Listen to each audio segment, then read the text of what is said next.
So, before we start the lesson, let's start with the joke of the day. So, how many economists does it take to change a light bulb? Okay, so there's 3 or 4 answers to this. So, one plausible answer could be none, that the darkness will cause the light bulb to change itself. Another appropriate answer would be none, because it wouldn't really need changing. The market forces to cause it to happen. Now, the third answer would be none, because the government would leave it alone and would screw itself in. And the fourth is none, because they're all waiting for the unseen hand of the market to correct the lighting of the disequilibrium.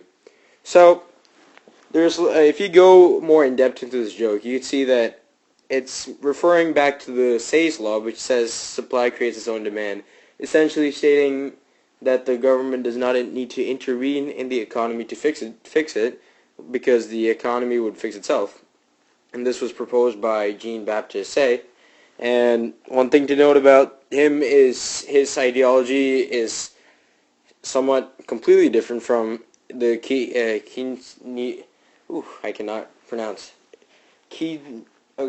Keynesian economics. And sorry about that. Sorry about that pronunciation. Okay, so it's completely different from the Keynesian ideology in terms of the Keynesian ideology. The economists believe that the government would have to intervene at all times to keep the economy stable, while the Say's law states that the government should not intervene at all, and the economy would fix itself. So it's also good to consider for the AP exam, because this might come as a vocabulary multiple choice question, possibly.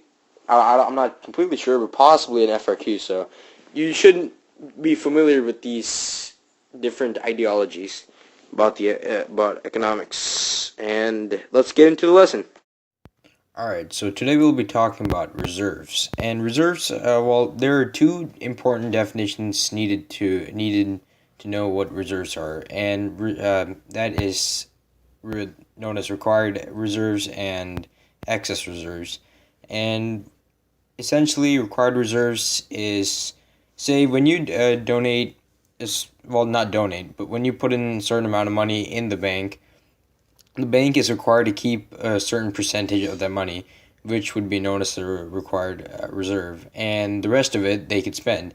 And you might have always wondered on how the banks actually make money and make a profit, especially since they don't actually charge you money to store your money into their bank. And essentially, that's how we get into required.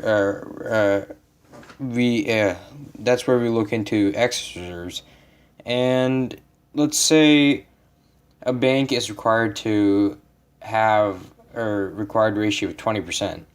So we need to keep that formula up here in mind. And so let's say you put $1,000 in your bank, and so the bank cannot spend 20%. So you multiply that by a decimal of 0.2.